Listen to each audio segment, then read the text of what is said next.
And action. Welcome to another amazing episode of the Action Podcast. We are on episode 62 here. And today we have a few films on the docket. We're going to be talking about Spider-Man Across the Spiderverse, the super popular film.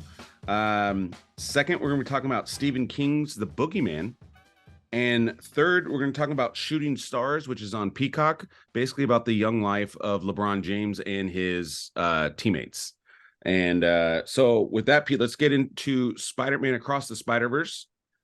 You recently just saw both of them for the first time. Right. So why don't you give us your thoughts on this franchise? Well, and this is one of my biggest regrets being in the animation world, that I never saw the first Spideyverse. And, you know, I watched the first one and was just absolutely mesmerized, blown away.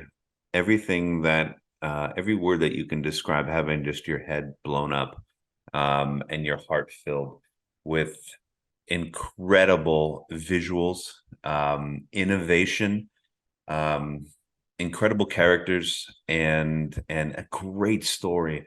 I think the first one is arguably one of the best comic book movies ever made.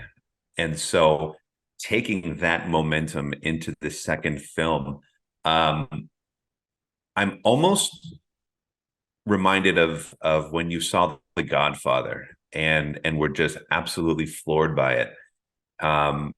The acting, the visuals, the story, the depth, the heart, the family aspect, you know, and in this case, more like your family and friends combined. But I mean, dare I say, this might be one of the greatest sequels of all time. I absolutely loved this film. I want to see it again and again and again, and I can't wait for that third one to come out. Like, I really wish it was like a Back to the Future style, where they just released number 2 and number 3 like almost back to back, virtually, back in the day. But this is an incredible film, and it just elevated. And it's not just okay. Let's look at the villain without even spoiling, right? So you open with a villain who's just a throwaway villain that visually and in terms of animation style is completely different than everything else. And meanwhile, it looks seamless, right? That's the beauty of these films, is that they take different styles of animation and they combine them so seamlessly, where it really does feel like it's one universe, right? So you get past that, then you're introduced to sort of the main villain of this number 2, and he's kind of a throwaway villain in a way, right? Like, you don't really put a lot of stake in him. There's not a lot of, like, he's not that person that just comes into a film and he's like, I'm Thanos and I can just do everything and destroy everything. It's very, very calculated on how he approaches the film, and he ends up being the main villain. And that was brilliant. And then having Miles be against every other Spider-Man in every other universe in the world was just an escalation of what we saw in the first one. This movie is amazing. And if you have any interest in filmmaking and specifically animation, but if you love storytelling and if you love comic book movies that are elevated beyond the comic book world, you need to see these two films. This movie right now is incredible. This is my favorite film of the year. Easily. I wouldn't go that far for me. I do think it's brilliant. I think it's just because I'm not a huge animation fan, so I think that's what limits it in my head. But I agree with almost everything you're saying. Like, visually, you know, it's so amazing, and I think why this movie is so popular. It's, you know, it's got a 9.1 rating on IMDb, and is made, which is massive. Yeah, it's made 236 million worldwide as of this recording on a 150 budget, so it's doing well. I think why it's so popular among comic book people In, in in point of general. comparison, Godfather on IMDb is 9.2. So this is Yeah, a 9.1. yeah. Just saying. But I think why this movie is so popular, specifically with comic book fans, is this is the most truest to an actual comic book that you can be. The way, like you're saying, the way the storytelling is, and the way like the visuals are, it's so true to form. And so, again, when you're talking about comic book fans who is such a major, huge audience, it just takes it to another level. And I think they grasp on this so easily compared to a live action version of a comic book, because it's just they're two different mediums, and this is so spot on. The way, I mean, you can just look at the visual behind me. I mean, that looks like it's drawn in a comic book. You know what I mean? No, but it's you see the spot is drawn, and then he's clearly it almost looks in a way 2D, but then all of a sudden they jump into full CG where it's three-dimensional. But then Yeah, you look at the watercolor, images in the background, and then yeah, and they composite all of that together. And the fact that it's seamless that's the feat. But yeah. I have to disagree in a way, because I don't think it's about whether or not you're a fan of animation or not. No. That's I not. think That's that not this what. That's not what I said. No. That's not what I said. All I said is the reason why it's so like a lot of people agree with you and consider this one of the greatest comic book films or Marvel films. Like it is getting that praise. And sequels. yeah, and like I think the reason is because, again, like this is so true to the actual original art form versus, again, like the live action movies are a representation of the comic book, where this is like you're in a comic book and it's like you're watching a comic book, and we've never seen anything like that before. And again, like the A bit of technology. nuance in a comic book that you remember is Yeah, represented at some stage in these first two movies, and it's brilliant, yeah. brilliant.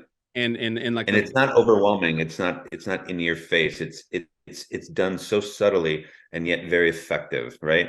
Yeah. What a great film. And then and Jeez. then, and then just the other layers of filmmaking. So the soundtrack is great. They have a great selection of songs. Again, like you're saying, the cinematography in It's terms of phenomenal songs. when it goes 3D versus stays on kind of a 2D, like it masterfully goes in and out. And then again, just the references, the bringing different universes together. So there's a lot of Easter eggs when it comes to, like there's a couple times where I'm just not up to date on all of them, but like people in the theater were ecstatic over certain scenes and stuff like that. And so, again, going back to now, again, I agree with you. um you do not need to be a comic fan to enjoy this film. I do think you need to enjoy superhero type films. But I think, yeah, for when you're talking about an ultimate film and putting it all together, this is definitely up there. Again, now for me, I do like live action more than animation, so that's why it's not as highly ranked. Me, I don't think this is the greatest film of all time. Um, but I agree with animation wise, like you're not gonna get pretty much anything better. Like this is elite animation. No, it's Um, level for sure. But I yeah, mean, even the little side stories within, whether it's Miles and his dad, Miles and the uncle, Miles and Spider Girl, like those, and then Miles and Peter Parker, the original Peter Parker, right? There's yeah, there's four sort of separate storylines that are really, really important to both of these films, and yet they've they've had the ability to bring you through all of those different journeys for those four different relationships, which are very important. Even the mom, um, you have those sort of relationships, and at the same time, you've got so much sort of chaos going on around Miles's world, right? And the fact that they're able to kind of, in a way, consolidate all of that into a film. Um, that is why I feel like these are two of the best movies I've ever seen, is the fact that they've been able to take all of these amazing storytelling elements and not only project that onto a screen, but they've also been able to take multiple elements of a form of filmmaking and Yeah. combine them all very seamless. I mean, this is just you could break down these movies all day. Yeah. And each time you put them down, you're going to be even more amazed than the first time. The same with the Godfather movies. Every time you watch the Godfather, there's some other little piece of information that gives you insight into why Michael Corleone does something, or why Vito Yeah. does something, or why things sort of transpire the way they do. You get little hints of Fredo, like why was he ultimately the shitty brother, right? And so this is why I put that up there with like one of the greatest sequels I've ever Yeah. seen, and amazing. Go see this Yeah. I film. mean, again, Use 86. AMC Pass and go and Yeah. see this film. It had an 86 Metascore.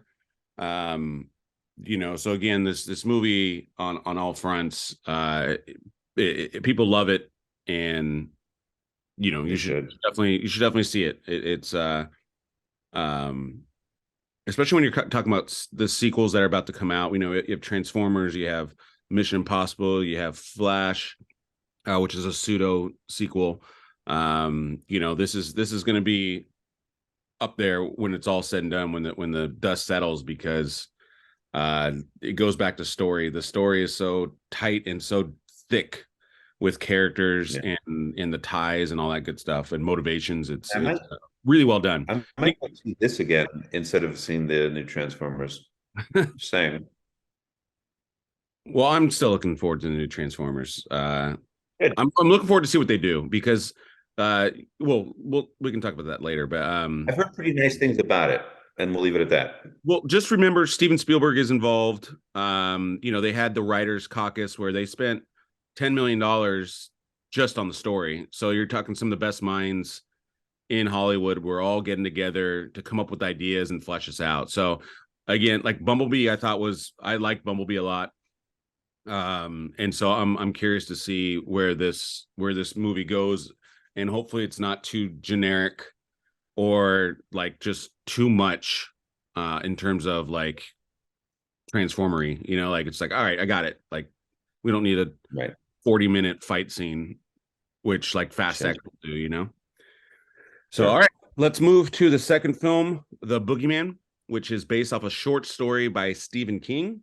It stars Right. Chris Messina, who we last saw in Air. He was the agent David Falk, and then if you know him from the Mindy Project, where he was hilarious in that as well. So this was a darker role for him. And did you say you had not finished this yet, right, Pete? I haven't finished it, but I think I'm in a pretty good spot with it to at least give some. Yeah, I'll I'll go first on this one because I probably have a more positive. He's also in The Devil, or not The Devil, but he was in Devil, which is one of the more underrated films. He's an amazing actor. He's really Yeah, good. yeah, for sure. Um, so yeah, like I always like to say this, like I'm not a horror expert. I haven't seen the Saws or a lot of these, so I don't really have a bearing on it. I just go in and watch it, and then it's kind of how do I feel, right? And so um this movie is different. I did miss the beginning, so I don't know if how much, like the first 2 or 3 minutes. So I don't know how much I like missed because of that. I don't know if there's like a backstory I missed. Um, No, the other backstory that you may have missed was that the wife was killed. no, I picked that. Yeah, I picked that up. Yeah. And Okay. then the story sort of picks up when you have the stranger come in for the session, right? Like Yeah, I that's think I caught really the right after that beginning. because yeah. But yeah, I ultimately I would say I enjoyed the movie. I don't think this is an elite horror film. It got 6.2 on IMDb, 55 Metacritic. So I think this is a middle of the pack type of a film. But I was uncomfortable during the whole film, which is a good thing. Meaning,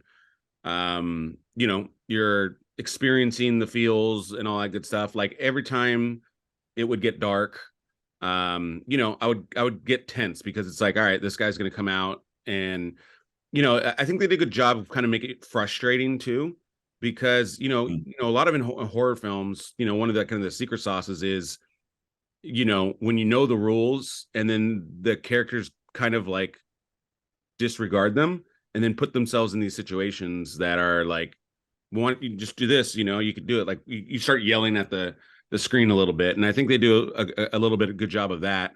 And it was short too. I think that was a good thing about this film, because I was curious on this. Again, this is not the deepest film when it comes to like the pure horror. You know what I mean? Like, again, it was kind of a simple concept. It's, again, a short story, and so that was like one of my biggest fears was like, hopefully they didn't kind of carry it on too long. And kind of right when I'm like, okay, like you can't do this scene again, they would move on in the story. And I thought they did a good job with that, where it's like the story moved along and it just progressed. And so, you're like, okay, where is this going to go? And I was kind of fully immersed in the story, which is what you want. Overall, I think I'd say like a single. This film was a single. It's not crushing at the box office. I think it's made 22 million worldwide on a $35 million budget. It'll make its money probably. There's definitely no sequel that will come from this. So this is not like one of those like franchisey type of films. This is a one-off, which I think is a good idea too, because I don't think there's much more to this story. And yeah, it's there are some little things I could nitpick about it, in terms of story that just Right. are unanswerable, but I don't feel like I need to. Again, I don't think this is an elite level one, but if you really want kind of an uncomfortable like experience at the movie theater and you're into horror films, I feel like casual fans will get more of a scare than like your hardcore horror fans, if that makes sense. Sure. Well, I mean, yes, I'm three-quarters of the way through this movie, and Rob Savage, let's be clear about who Rob Savage is, the director. This is a guy that has always done horror films. Like he's an award-winning director of films, short films. He has a huge reputation in the horror world. And the danger, like I said in the last podcast of this film, is that it wasn't just like a short story, like a Stand by Me or The Green Mile, or you know what I mean, or even like Shawshank, which I don't think was a full book. I think that was a short story as well, where they were able to sort of take just a tiny bit of Stephen King's mind and expand it in such a way and sort of hold true to that Stephen King storytelling and how to really kind of scare the shit out of you. I was very fearful of just the length of this short story and trying to turn that into a film. And I think that you're right. It is an uncomfortable watch. From what I've seen, there's not a ton of jump scares, but there No. are moments where you're just so uneasy. And I think that is a credit to Savage and the way that Yes. he approached the film and how he had directed this film and how he kept things very much in the dark. Because I mean, that's the point of the Boogeyman, right? Like the Boogeyman can't come out in the light. He lives in that darkness, and you Yeah. only get little pieces of this creature. I can't wait to see the rest of it. I'm going to finish it today, and I'm enjoying it. But is it the best Stephen King made to a feature No. film movie ever? No. This isn't Zero. it. Yeah, this isn't It's it. no. This isn't Shawshank Redemption. Um, This is not Stand by Me. exactly. But However, I'd say I I like it better than Pet Cemetery. I would say it's right there, Pet Cemetery. oh, I mean, Pet Cemetery is, and yeah, that's horrible. But I will say that's who's the what's the name of the girl? Is that Sophie Thatcher? Is that the one Yeah, who is she's the teenager. she's yeah. So she's really good. Yeah, Um, she's not over the top. but she really does sort of very subtly draw you into this world of not only horror, because like she's trying to figure out what's going on with her little sister who's experiencing some things, but she's also And dealing her with mom just so died. Yeah. much other things Yeah. on top of it, not only with her mom dying, but at school with the bullying and almost being disregarded as human, basically. Well, So that's where I think this is she's what makes this incredible. movie thicker. Watch her. Is Yeah, I think that's what makes this movie thicker, is because again, like that is a big part of this movie. Is you're again, And that's if so Chris Stephen Messina King, was, yeah, if right? this story was about Chris Messina, I don't think this movie works because it's that it, you know, it's an adult attacking a kind of a villain, right? Versus you're dealing with kids that aren't physically strong or mentally strong even, right? Like they have their own limitations. And so like again, like the youngest daughter is really who experiences a lot of the boogeyman aspects. And so it's a helpless girl that's sweet, and so you're rooting for her, but it's like, dude, how is she going to deal with this? And so the story actually is pretty solid um in that regard, is because again, they like you're saying, the director just frames this film where you're helpless as both the Yeah. audience and so you get, it's not so simple. Whereas like again, if this is about Chris Messina, it's like, all right, let's just go in and kill this thing, and. I just think that I think, but both Thatcher, the girl, and the director Savage, I think that Rob Savage, I think these are two people that we should keep an eye on, because they both came into a scenario and just elevated what their responsibilities were, and really brought us into a very, very dark, tense Yeah. world, right? So Yeah, and there's cinematography's, it's got some great shots in there. beautiful shots. Yeah, the one where it flips, where she puts the light under the bed. Again, really cool Oh stuff. my God.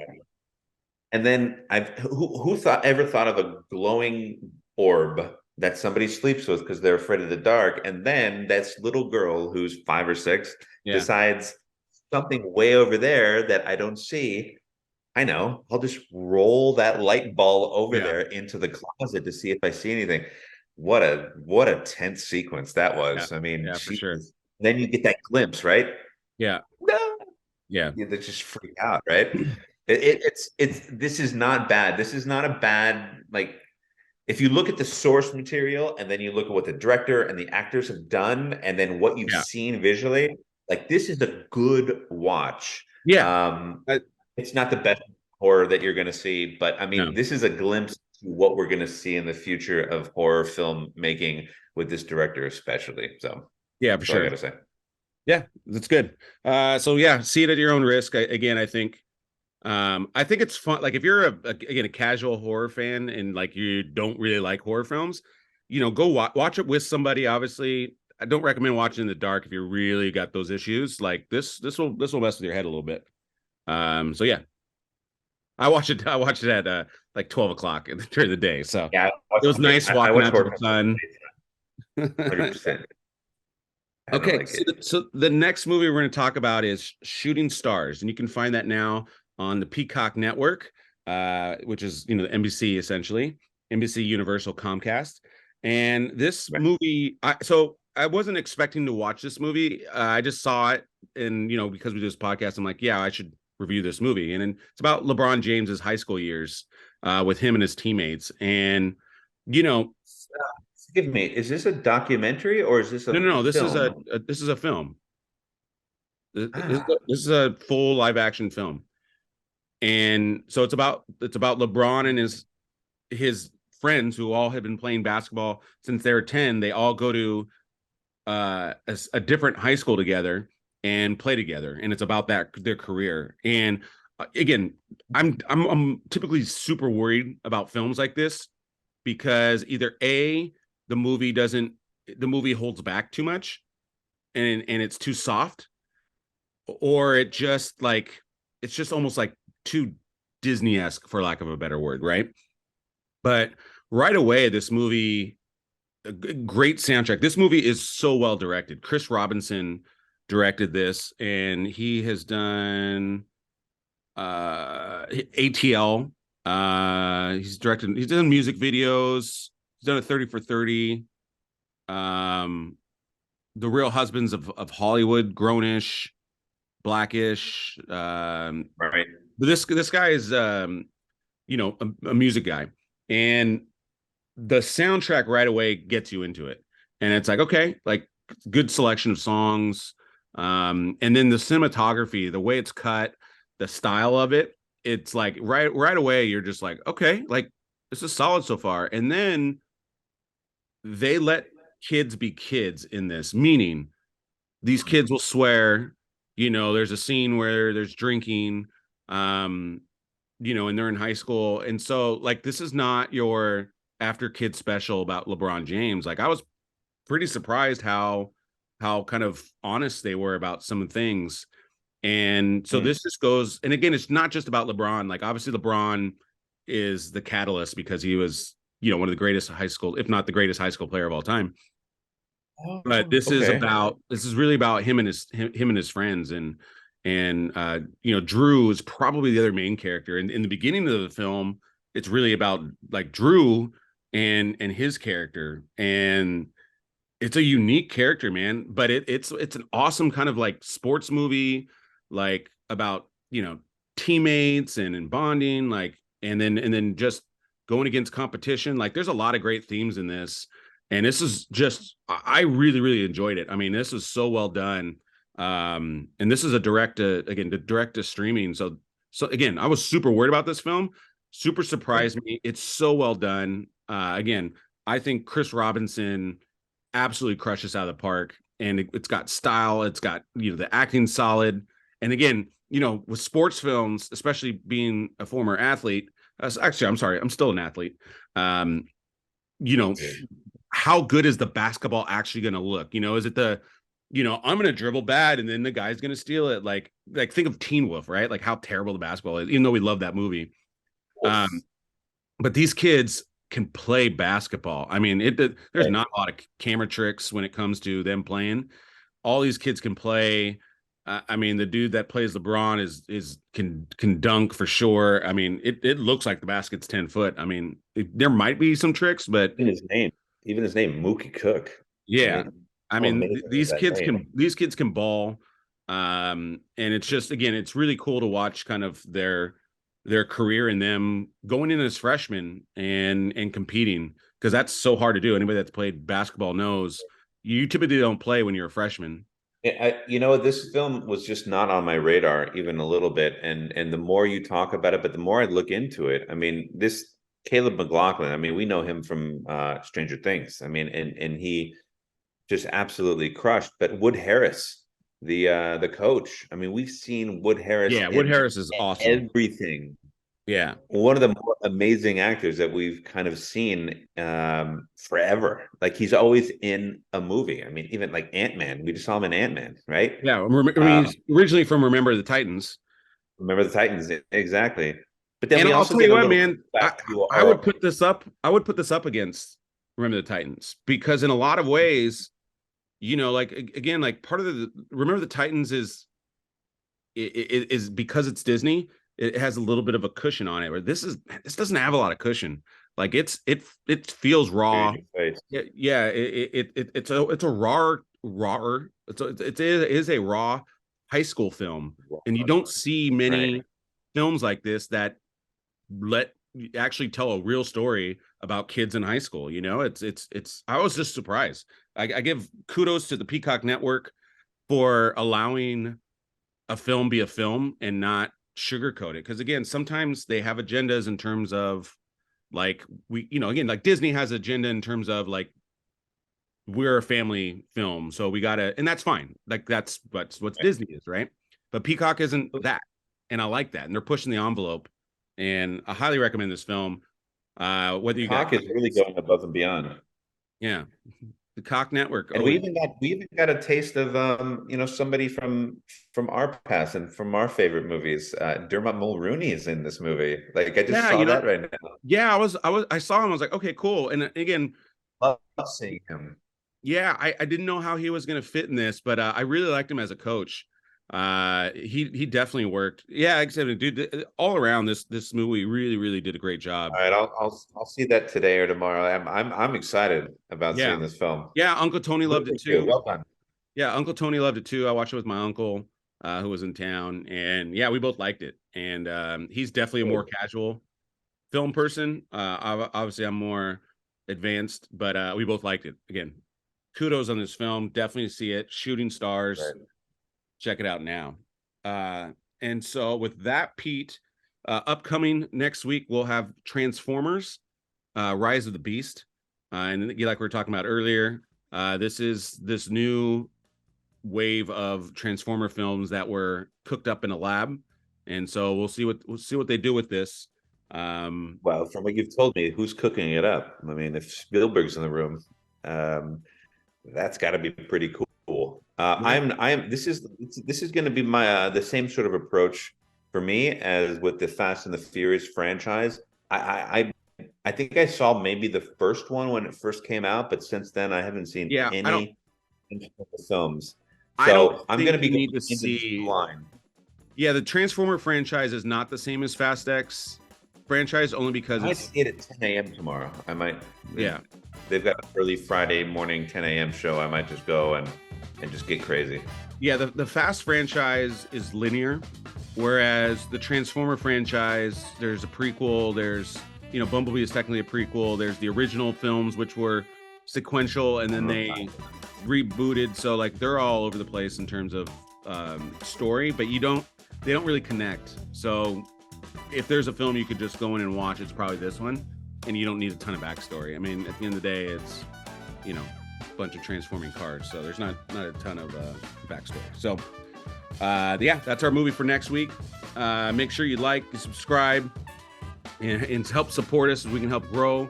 Again, highly recommend the AMC Pass for those that like to see movies. You can see up to 3 movies a week, and it's basically $25 a month. You can see all the good versions too, IMAX, Dolby, whatever you want. And that's how I afford to go to all these movies. And with that, Pete, that is a cut. Thanks, guys. See you.